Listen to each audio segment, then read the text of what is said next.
जफन्याह 1 अध्याय के 1 से 9 पद तक पढ़िए। आमोन के पुत्र यहूदा के राजा यहोशिया के दिनों में सपन्याह के पास, जो हिजकिया के पुत्र अमरिया का परपोता और गदलिया का पोता और कुशी का पुत्र था, यहोवा का यह वचन पहुंचा, मैं धरती के ऊपर से सबका अंत कर दूंगा। यहोवा की यही वाणी है, मैं मनुष्य और पशु दोनों का अंत कर दूंगा। मैं आकाश के पक्षियों और समुद्र की मछलियों का और दुष्टों समेत उनकी रखी हुई ठोकरों के कारण का भी अंत कर दूंगा।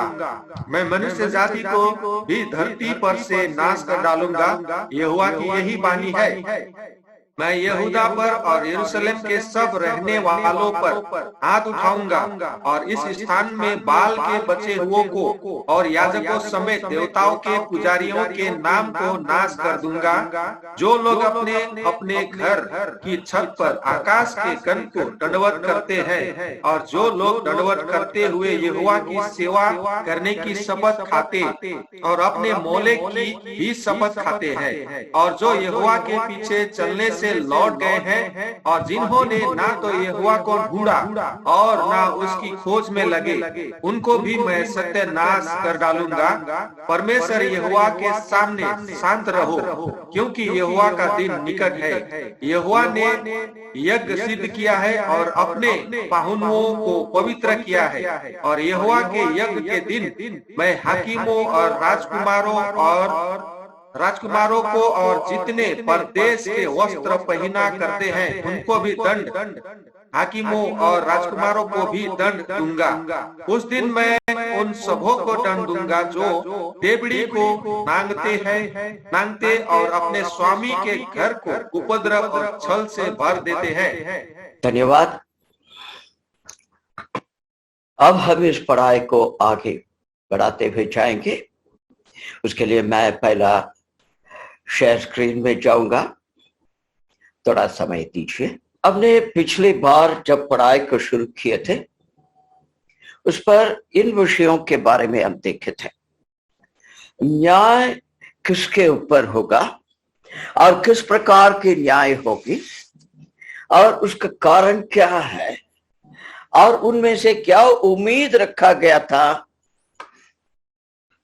और ये लोग किस प्रकार से परमेश्वर से व्यवहार किए और इस सब का परिणाम क्या निकला, इसी को देखने के लिए हमने शुरू किए थे।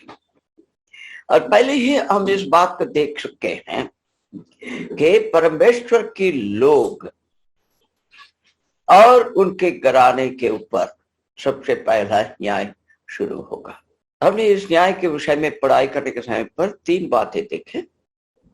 एक है परमेश्वर के लोग और उनके घराने के ऊपर, दूसरा है जो परमेश्वर के भाई मानते हैं, और तीसरा है जो परमेश्वर के विरुद्ध है और कुछ ऐसे लोगों के ऊपर खास करके परमेश्वर ने न्याय के बारे में लिखे हैं। इसके बारे में हमने देख रहे थे। हमने इस पर पिछले सप्ताह हमने 1 अध्याय के 4 पद के कुछ विषयों को देख रहे थे। 4 पद में क्या लिखा हुआ था? जो ब्याल के पीछे चलने वाले लोग और उसकी जो उपासना करने वाले और बलिदान चढ़ाने वाले लोगों के ऊपर मैं न्याय करूंगा। परमेश्वर के लोग वहां तक पहुंच गए, ऐसी उम्मीद नहीं था।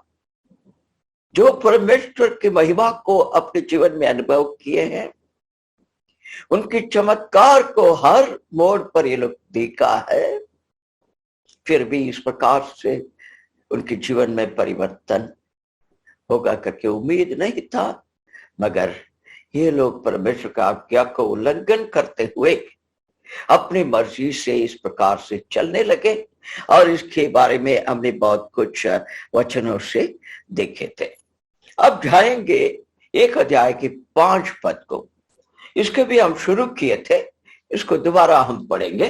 5 पद को पढ़िए।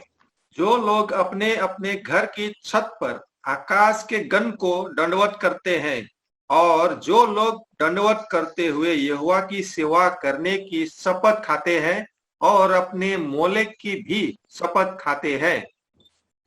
यहाँ पर आपने हिंदी में इस बात को पढ़ के उसको अंत में क्या लिखा है मोलेक के बारे में, उसको थोड़ा दोबारा पढ़िए। अपने मोलेक की भी अपने मोलेक के, अपने मोलेक की मतलब इनका रिश्ता इस देवता के साथ में बहुत गहराई में जोड़ा हुआ है। कितनी अफसोस की बात है। पहले हमने 4 पद में देखे थे, ठोकर के कारण की बहुत सारी बातें हैं इनके जीवन में। कलीसियाओं में भी संत जनों के बीच में बहुत कुछ हिस्सा है।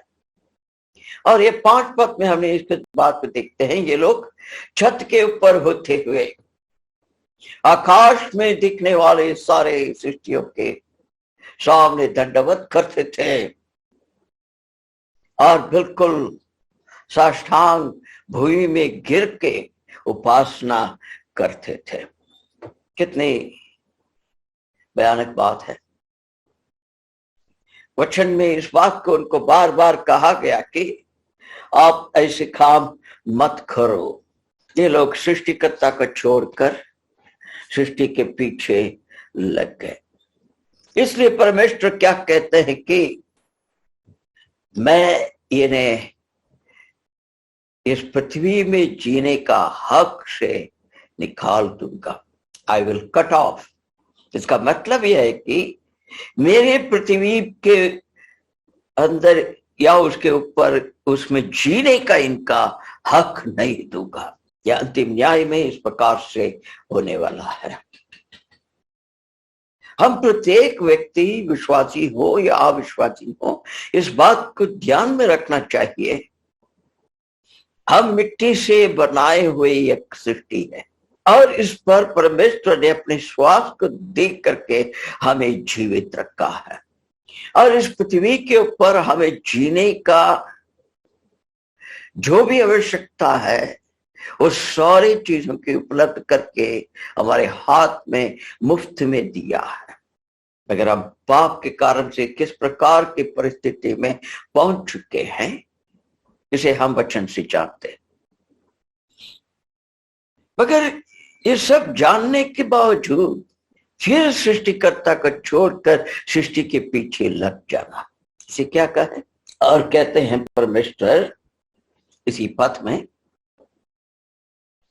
ये सिर्फ आकाश के हुए तारे या दूसरे जो सूर्य या चंद्रमा ये सबको सिर्फ नहीं, ये लोग जो है मेरी उपस्थिति में भी आग करके ये लोग दंडवत करते हैं। आज के जो नए नियम या विश्वासी जन की भाषा में कहें तो संसार के सामने में भी दंडवत करना और सभाओं के दिनों में परमेश्वर की उपस्थिति में भी आकर के दंडवत करना, मतलब इनकी जीवन में कपटीपन की या दूसरे शब्दों से खाएं तो पागंडीपन की पाप था। उनके हृदय शुद्ध हृदय नहीं था, 2 दिल वाले थे ये लोग। इसको कहते हैं वचन में इनके ऊपर न्याय करने का क्या आवश्यकता हुई, उसके कारण ये है कि दूसरे आज्ञा को ये लोगों ने तोड़ा है। दूसरा आज्ञा क्या है, कोई बता सकते हैं? 10 आज्ञाओं में से पिछली बार हमने देखे थे ये लोगों ने पहला आज्ञा को तोड़ा है करके। अब यहां पर हम इस बात को देखते हैं कि दूसरे आज्ञाओं को भी तोड़ा है। दूसरा आज्ञा क्या है, कोई याद है तो बताइए। आपके आवाज नहीं आ रहा है। तो अपने लिए कोई मूर्ति खोद कर ना बनाना। ये दूसरा आवाज आ रहा है? आ रहा है।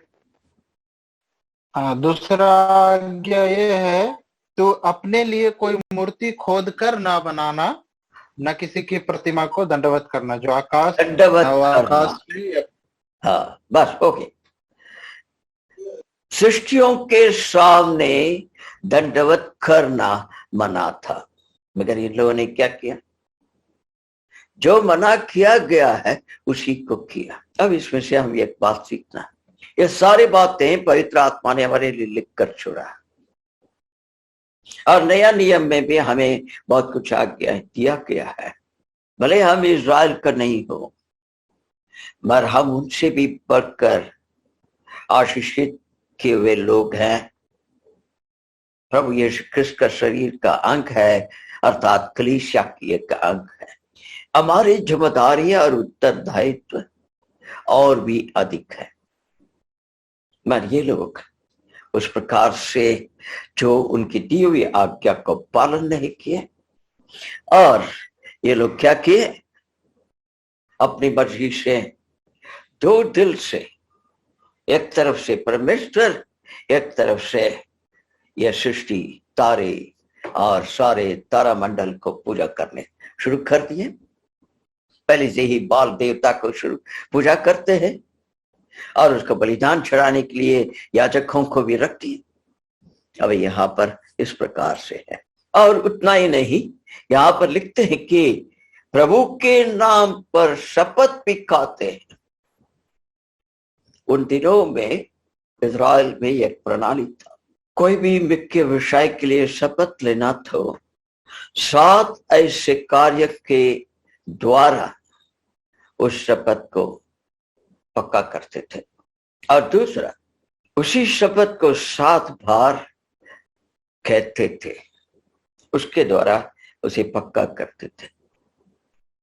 मतलब इनकी हिम्मत है परमेश्वर की उपस्थिति में आकर के इस प्रकार से काम करना।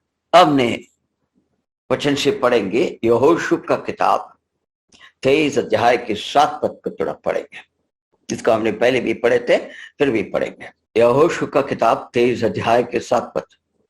ये जो जातियां तुम्हारे बीच रह गई है, इनके बीच ना जाना, और न इनके देवताओं के नामों की चर्चा करना, और न उनकी शपथ खिलाना, और न उनकी उपासना करना, और न उनको दंडवत करना।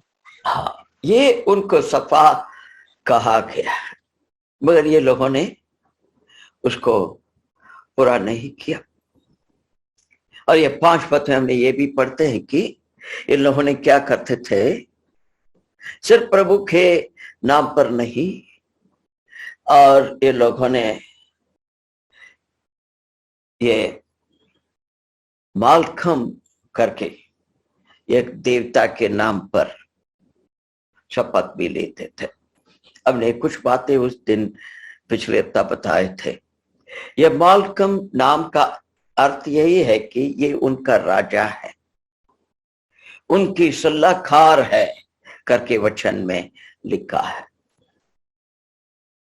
और ये जो है अमोनी और फिनिशियन का देवता थे। और पिछले सप्ताह मैंने बताया था किस प्रकार से नर बलि देते थे, नन्हे जो मासूम बच्चों को इस देवता को बलिदान के रूप में देते थे। और ये अमोनी लोगों का, उनके अपने देश का देवता थी। और दूसरी एक तरीका से भी इसे उपासना करते थे मोआब और अमोनी लोग। यिर्मयाह की किताब 49वां अध्याय 49 1 से 3 पद तक पढ़िए। अमोनियों के विषय यहोवा यूं कहता है, क्या इज़राइल के पुत्र नहीं है? क्या उसका कोई वारिस नहीं रहा? फिर मलकम क्यों गाद के देश का अधिकारी हुआ, और उसकी प्रजा क्यों उसके नगरों में बसने पाई है? यहोवा की यही वाणी है, ऐसे दिन आने वाले हैं कि मैं अमोनियों के रब्बा नाम नगर के विरुद्ध युद्ध के ललकार सुनाऊंगा, और वह उजड़कर खंडहर हो जाएगा और उसकी बस्तियां फूंक दी जाएगी। तब जिन लोगों ने इजरायलियों के देश को अपना लिए है, उनके देश को इजराइल अपना लेंगे। यहोवा के यही वचन है। हे हेशबोन, हाय आए कर, क्योंकि ये नगर नाश हो गया। हे रब्बा की बेटियां, चिल्लाओ और कमर में टाट बांधो, छाती पीटती हुई बाड़ों में इधर उधर दौड़ो, क्योंकि मलकम अपने याजकों और हाकिमों समेत बंधुआई में जाएगा। यहाँ पर होने वाले भविष्य में होने वाले न्याय के बारे में लिखे, और क्यों इस प्रकार से अमोनी की ऊपर और अमोनी लोगों के देवताओं के ऊपर न्याय होगा। इसलिए है कि ये लोग इजरायलियों के सामने ठोकर के कारण बनाकर इस देवता को रखे, विभिन्न किस्म से उन्हें आकर्षित करके उन्हें अपने जाल में फंसाकर उनके ऊपर प्रभुत्व करना शुरू कर दिया। शायद ये भी हो सकता है उनके ऊपर राज किए हो या नहीं किए हो, मगर उनके जीवन में इनकी प्रभुत्व बढ़ गई, क्योंकि उनकी देवता को उपासना करने लगे इजराइल के लोग। आमोस का किताब 1:15 पढ़िए। और उनका राजा अपने हाकिमों समेत बंधुआई में जाएगा, यहोवा का यही वचन है। यह अंतिम में जिस प्रकार से न्याय होगा, इसी दोबारा हम आमोस की किताब में भी पढ़ते हैं। और हमने पिछली बार पढ़े थे, ये लोग बच्चों को इन देवताओं के सामने अर्पण करते थे, मतलब बलिदान के रूप में देते थे, मतलब वो उसे जिंदा जला देते थे आग में। और इसके बारे में बहुत कुछ परमेश्वर ने बार बार कह कर आया है। यिर्मयाह के 7 अध्याय के 31 पद में आप देख सकते हैं। यिर्मयाह के किताब 19 अध्याय के 5 पद में भी कहते हैं, पढ़ सकते हैं। मगर ये जो जफन्याह का किताब, इस पर आप जोसिया राजा के बारे में पढ़ते हैं। आपने जोसिया राजा की इतिहास को जब पढ़ेंगे बाइबल में, उनके जीवन की 2 बात थी। एक है सुधार ले आने वाली बात। उस समय पर परिवर्तन बहुत कुछ हुआ, मगर ऐसे पता चलता है कि ये यहूदा के प्रांत के लोग पूर्ण रीति से इस प्रकार के चलन को छोड़ा नहीं है। उस सुधार के समय के बाद में भी ये लोग इस काम को करते आए हैं, जैसे लगता है पढ़ने से। अब ये किस प्रकार से इस देवी की उपासना, इस देवता की उपासना करना इनके जीवन में प्रवेश हुआ, विभिन्न तरीका से प्रवेश हुआ, जिसे हम वचन में पढ़ने से देख सकते हैं। मगर खास करके कुछ विषयों को वचन उल्लेख करता है, उसे भी जानना अवश्य है। पढ़िए 1 राजा 11 अध्याय के 7 पद। 1 राजा 11 अध्याय के 7 पद। उन दिनों सुलेमान ने यरूशलेम के सामने के पहाड़ पर मोआबियों के कामोस नाम घृणित देवता के लिए और अमोनियों के मोलेक नाम घृणित देवता के लिए एक ऊंचा स्थान बनाया। देखिए, ये सुलेमान राजा जो परमेश्वर से आशीष पाया हुआ व्यक्ति था, अपने जीवन में और सुधार करते जाने के बगैर किस प्रकार से उसने ये पराये देवताओं को जीवन में लेकर आया, सारे देश के अंदर उसको उपासना करने का चलन को शुरू किया। ये बड़ी दुखदायक बात है। परमेश्वर इसको खंडन करते हैं, वो इससे बहुत नाराज थे। पर ये उसी अध्याय का 33 पद। इसका कारण यह है कि उन्होंने मुझे त्याग कर सीदोनियों की देवी अस्तोरेत और मोआबियों के देवता कामोस और अमोनियों के देवता मिलकोम को दंडवत की और मेरे मार्गों पर नहीं चले, और जो मेरी दृष्टि में ठीक है वह नहीं किया, और मेरी विधियों और नियमों को नहीं माना, जैसा कि उसके पिता दाऊद ने किया। जैसा कि उनके पिता दाऊद ने किया। उनके पिता दाऊद ने क्या किया? यहाँ पर परमेश्वर स्वयं बताते हैं, वो परमेश्वर के मार्ग पर चला, सबसे पहली बात। और दूसरी बात, परमेश्वर की नजर में जो सही है उसे कराया, उसे किया। और उनकी विधि विधानों को उसने पालन किया। ये मुख्य बात है। संत जन भी इस बात को देखना चाहिए या सीखना चाहिए। क्या हम मसीह के मार्ग पर चलते हैं? मसीह के धर्म जो सही है उसे हम करते हैं क्या? मसीह ने जो हमें आज्ञाएं दिए हैं उसे हम पूरा करते हैं? नया नियम में सबसे बड़ी जो मुख्य विषय ये है कि भाइयों के प्रति एक दूसरे के प्रति प्रेम। प्रभु ने खुद कहा, जैसे मैंने तुमसे प्रेम किया ऐसे आपस में आप लोग प्रेम कीजिए। इस प्रेम के द्वारा लोग जान सकें आप लोग मेरे चेले हैं। ये कितनी बड़ी बात है। प्रेरित लोग भी जब अपनी चिट्ठियां लिखते हैं, हर एक चिट्ठी में इसकी आवाज को आप सुन सकते हैं। आपने सुसमाचार में पढ़ते हैं, उद्धार के विषय में सबसे अधिक एक विषय को हमेशा लोगों के सामने सुनाया जाता है, वो है यूहन्ना 3:16। परमेश्वर ने संसार से ऐसे प्रेम किया। ये हम अपने ही भाइयों से कर नहीं पाते हैं, फिर कैसे हम परमेश्वर के प्रसन्न करने वाली बातों को कर सकते हैं? सबसे अफसोस बात हमारे जीवन में यह है, हम सभी यही सोचते हैं कि हम सही मार्ग पर चलते हैं करके, मगर हमारे सही मार्ग वो है जब तक वो हमें जो दुख नहीं देगा। हमारे खुशी और आराम के लिए वो मार्ग मिल गया तो ठीक है, मगर हमारी तरफ से हमें कुछ चीजों को परमेश्वर के आज्ञाओं को पूरा करने के लिए, उनके मार्ग में चलने के लिए यदि कुर्बान करने की बात हुई है तो वो मार्ग को हम अपना नहीं लेते हैं, उस मार्ग को हम छोड़ देते हैं। उसी को आप 6 पद में पढ़ते। अब पढ़िए आमोस के 5 अध्याय के 26 पद। नहीं तुम तो अपने राजा का तंबू और अपने मूर्तों की चरण पीठ और अपने देवता का तारा लिए फिरते रहे। ये बहुत ही दुखदायक कहानी है इनकी जीवन में। आज मसीहत में कलीसिया बहुत कमजोर होने का कारण भी यही है। बहुत ऐसी बातें हैं हमारे अंदर, हमारे व्यक्तिगत जीवन कहें या कलीसिया के जीवन में कहें, बहुत कुछ परिवर्तन होना। परमेश्वर इतना अनुग्रहकारी है, इसलिए हमारे ऊपर अभी तक न्याय नहीं आया, मगर क्या वो कलीसिया से इतना प्रसन्न है?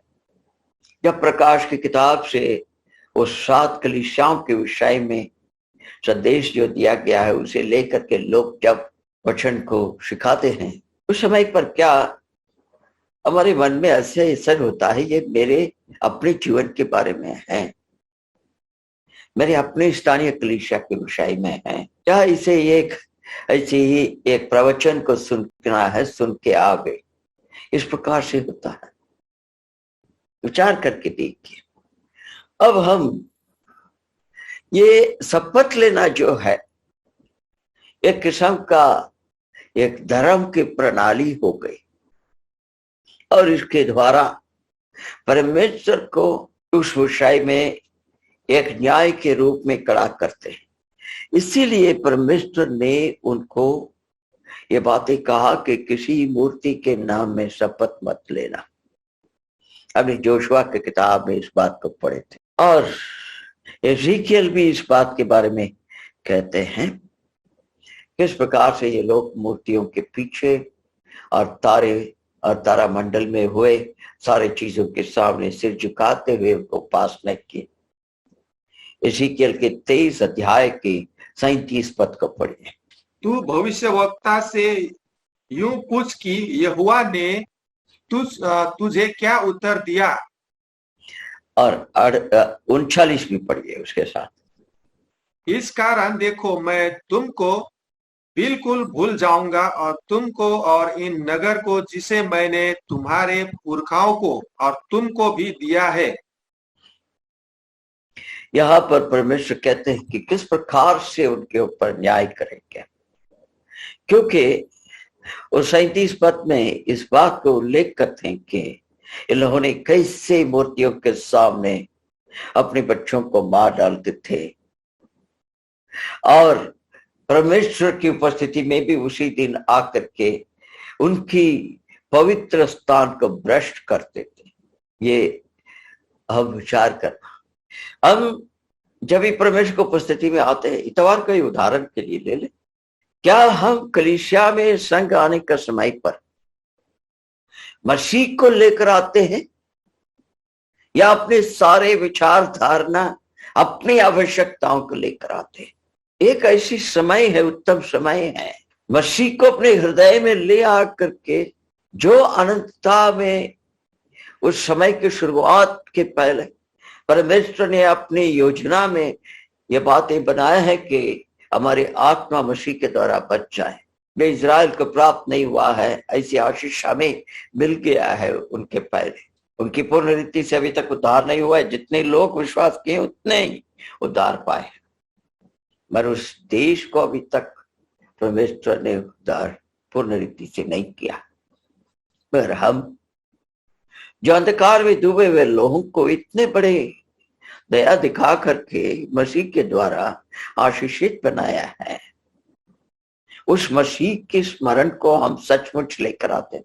विचार करके देखिए, यह हम प्रत्येक व्यक्ति अपने हृदय में इस बात को विचार करना।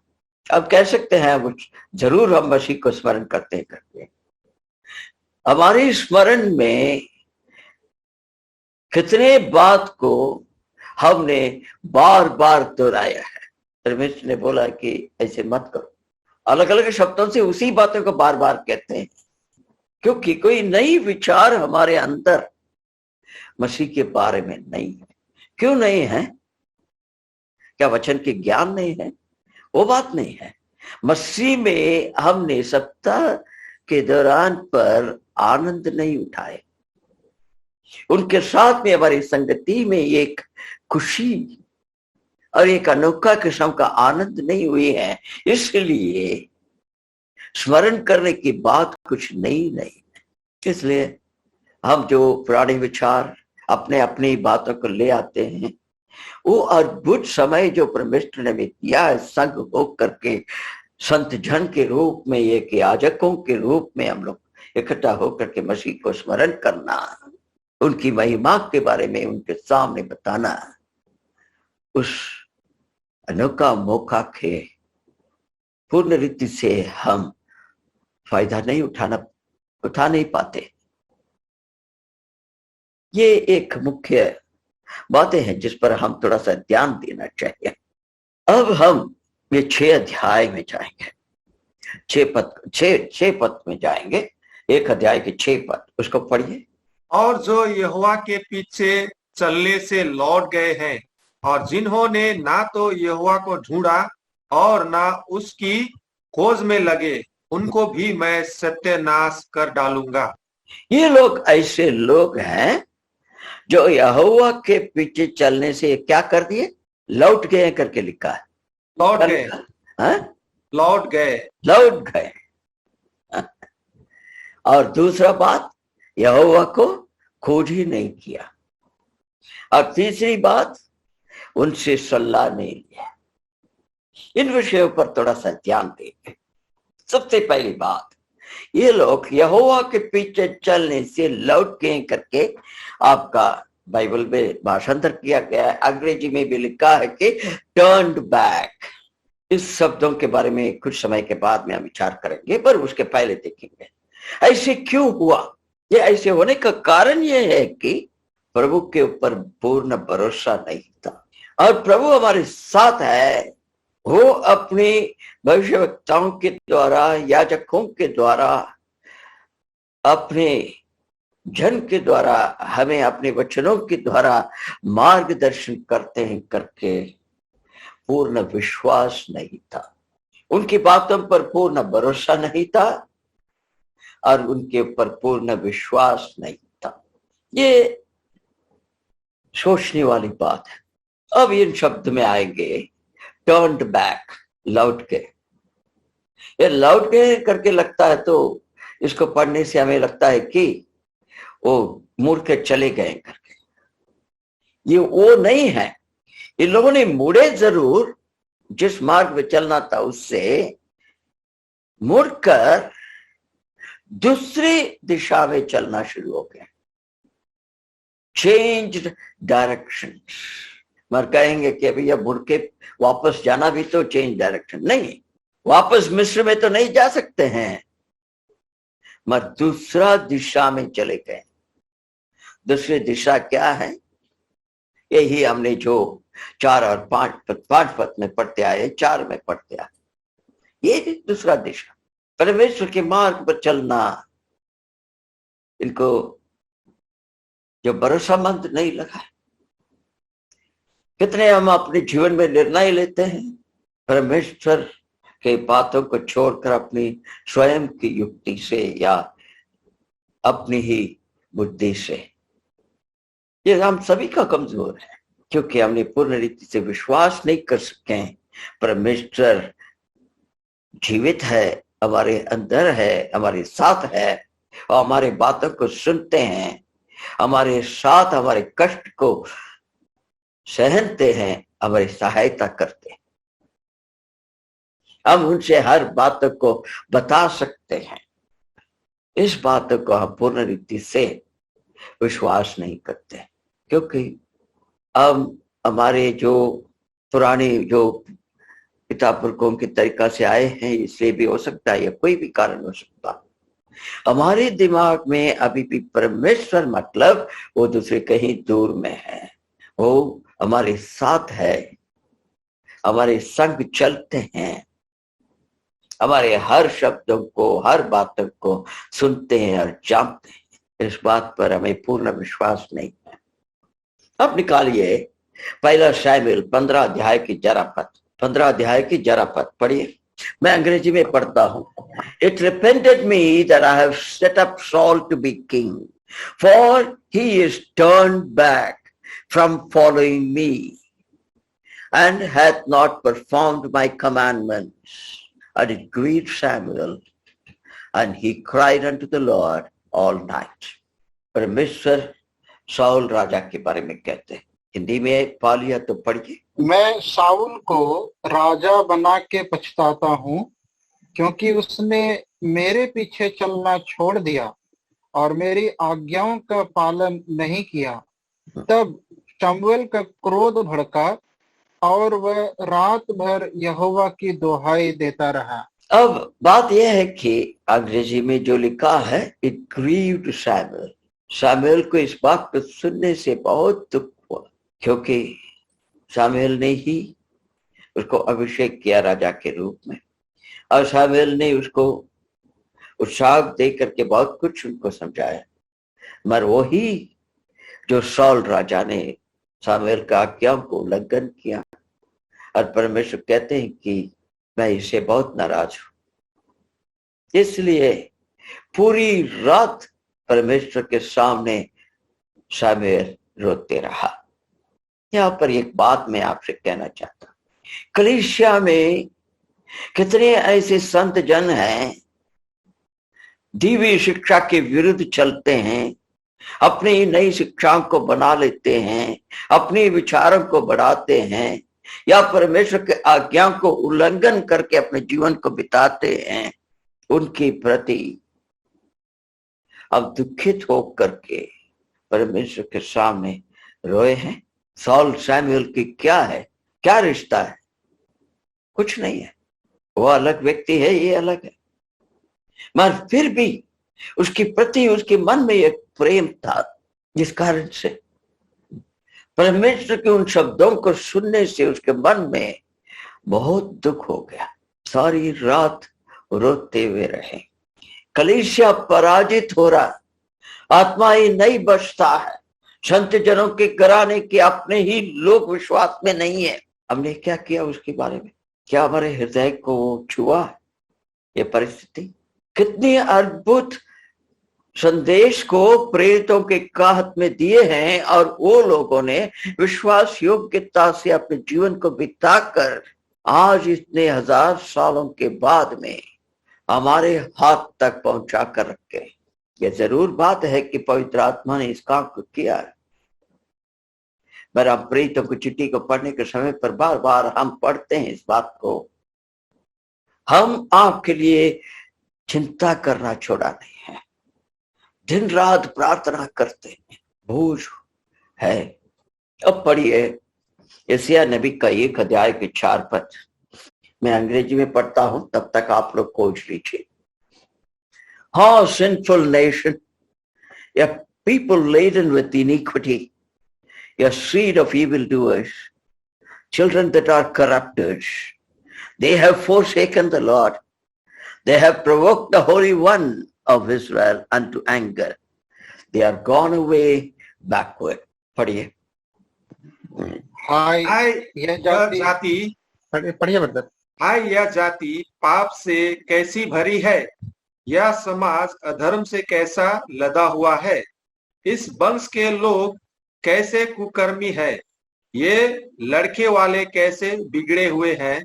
उन्होंने यहोवा को छोड़ दिया, उन्होंने इज़राइल के पवित्र को तुच्छ जाना है। वे पराए बनकर दूर हो गए हैं। इज़राइल के पवित्र को तुच्छ जाना है, तुच्छ जाना है। हाँ।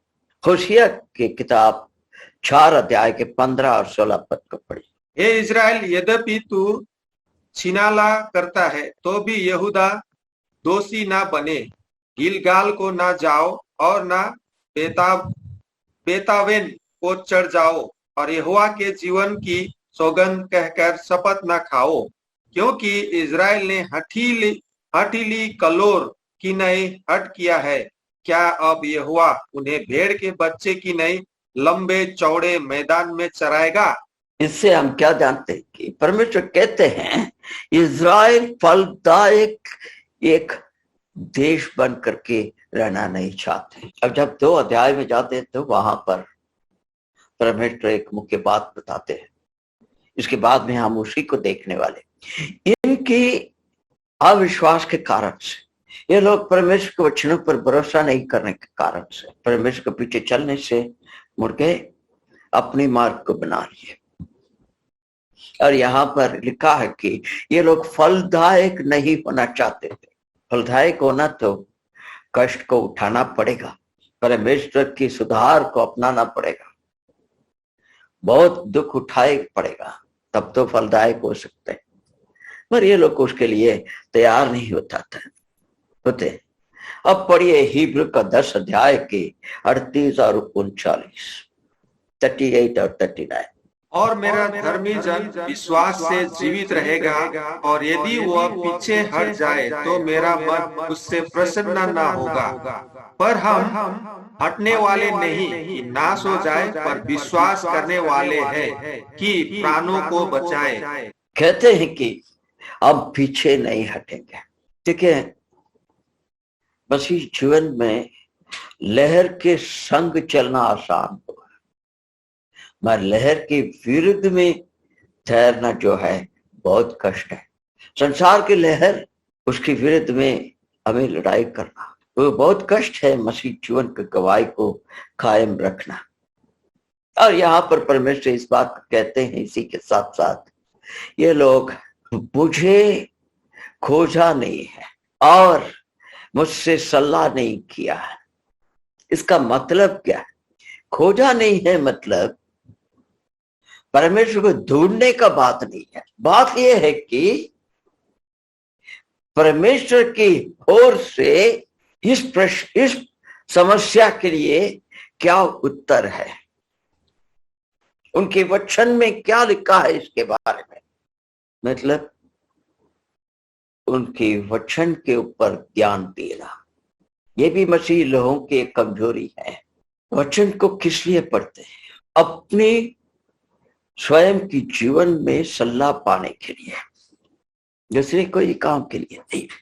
अपने जीवन में बहुत सारे समस्याएं हैं, अब उन समस्याओं को लेकर के क्या करते हैं, विभिन्न लोगों से पूछते हैं ये क्या करना, क्या करना, क्या करना। हर एक व्यक्ति अपने अपने सलाह को देगा। आखिर में हमें पता नहीं है कौन सी सलाह को अपनाना है, कौन सी सलाह को अपनाना नहीं है। मगर वचन के अंदर जा करके जब देखेंगे परमेश्वर क्या कहते हैं, ये है परमेश्वर को खोजी करना।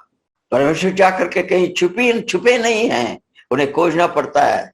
जैसे बच्चे लोग खेलते हैं ना, जाकर के कहीं छुप जाते हैं, दूसरे बच्चे उन्हें खोजते हैं। ये वो बात नहीं है, ये वो बात है हमारे जीवन की समस्या के हल या उसके इन समस्याओं से बचने का रास्ते का उत्तर उनके वचन में है, उसे खोज कर निकालना। सबसे पहला हम उस काम को करना, ये काम को हम करते हैं। पढ़िए भजन संगीत 10 अध्याय की 4 पद। भजन संगीत 10 का 4। द विकेट अपने पढ़िए। दुष्ट अपने अभिमान के कारण कहता है कि वह लेखा नहीं लेने का। उसका पूरा विचार यही है कि कोई परमेश्वर है ही नहीं।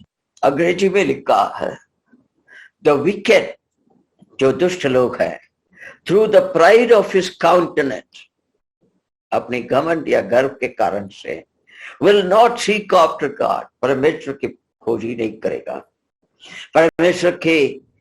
परमेश्वर के उत्तर के लिए वो रुकेगा नहीं, क्योंकि उनकी विचारों में परमेश्वर के लिए कोई जगह ही नहीं। हमारे जीवन की एक लक्ष्य हमने बनाकर रखा, हमारे जीवन के एक भविष्य को हमने तैयारी कर रखे हैं। इसमें परमेश्वर की क्या स्थान है। अपने बाइबल में पढ़ते हैं ना, एक राजा ने क्या किया, शत्रु की दी हुई बातों को लेकर के परमेश्वर के सामने गिर पड़ा। क्या उसको पता नहीं है इजराइल के परमेश्वर जीवित परमेश्वर है, ये उनके साथ है, उनको बचाएगा नहीं। मगर वो उस बातों को रख करके रोने लगा। अब आप बताइए मुझे क्या करना है। बहुत ऐसे समय है हमारे मसीह जीवन में, उनकी वचन की उस गहराई से कुछ ऐसे मुख्य बातें हमें सलाह के रूप में मिलेगा जो हमारे समस्याओं के सुझाव होगी। इस प्रकार से ये लोगों ने खोज नहीं किया। और यशायाह नबी के 43 का 22 में कहते हैं, परमेश्वर तुमने मुझके मेरे नाम को तो पुकारा ही नहीं है, ये याकूब तुम तो मुझसे तक चुके हो, या इज़राइल करके कहते हैं। अब पढ़िए रोमियों का 3 के 11 पद, जो जालिमानी पद है, 3 का 11। कोई समझदार नहीं, कोई परमेश्वर का खोजने वाला नहीं। कोई समझदार नहीं, कोई परमेश्वर को खोजने वाला नहीं। इसका अर्थ क्यों ऐसा है, इनके मन के अंदर एक आज्ञा उल्लंघन करने का, जिसको अंग्रेजी में इधर आप टेबल में देख रहे हैं, रिबेलियन, ये उनका अंदर है। इस कारण से इस प्रकार से होता है। और दूसरी उस पर बात यह है कि इन लोगों ने मुझसे सलाह नहीं किया, या मेरे बातों के लिए उन लोगों ने इंतजार नहीं किया। मतलब यह है कि ये लोगों ने परमेश्वर की दया और अनुग्रह को ठुकरा दिए, उसको बहुत मूल्य चीज है करके माना नहीं, और परमेश्वर के ओर से पाए हुए भलापन को भूल गए। परमेश्वर इनके प्रति कितना ख्याल रखते थे, कितना प्रेम करते थे, उसे भूल गए। हम बहुत सारी बातें को पुराना नियम से जानते हैं। परमेश्वर ने उनसे कहते हैं, इस 40 साल में तेरा जूता बदलना हुआ, स्वर्गदूतों के खाना को इनको खिलाया, फिर भी उनको तृप्त नहीं हुआ, इसलिए पंक्षियों को ले आकर खिलाया। मरुभूमि में जो चट्टान से पानी पिलाए। इतने सारे जो धन्य काम उनके जीवन में हुआ है, उसके प्रति इनके विचार क्या थे, फिर भी भूल गए। यही है परमेश्वर के पीछे उनके सलाह को जानने का जो रुचि जो है, जो चाहत जो है, वो नहीं था। ये बिल्कुल एक दुखदायक परिस्थिति थी उनके जीवन में। इस कारण से परमेश्वर उनसे कहते हैं, मैं तेरे ऊपर न्याय करूंगा। अब हम समाप्त करने वाले हैं। 2 अध्याय के 1 और 2 पद को पढ़िए, उसके बाद में हम समाप्त करेंगे। 1 और 2 पद को पढ़िए। हे निर्लज जाति के लोगों, इकट्ठे हो, इससे पहले कि दंड की आज्ञा पूरी हो और बचाव की दिन उसी की नाय निकले और यहोवा का भड़कता हुआ क्रोध तुम पर आ पड़े और यहोवा के क्रोध का दिन तुम पर आए, तुम इकट्ठे हो। ओके, हम इसके बारे में प्रभु के अनुग्रह में आने वाले दिनों में देखेंगे। मैंने कुछ बात पहले से ही आपको टेबल से आगे दिखा दिया, मगर इस 1 और 2 पद में एक मुख्य शब्द है, वो ये है कि परमेश्वर कहते हैं, अंग्रेजी में लिखा है कि ओ नेशन नॉट डिजायर्ड, तुम्हें चाहने का तरीका से तुम नहीं है। या दूसरी भाषांतर में लिखते हैं कि O nation that hath no shame, बेशरम देश। इसे हम ध्यान में रखते हुए ये 2 अध्याय की 1 और 2 पद के बारे में विचार करेंगे और आने वाले दिनों में हम देखेंगे ये 2 अध्याय के कुछ ऐसे पते हैं, उसके बारे में हम बाद में देखेंगे। अब मैं यहाँ पर रुकता हूँ।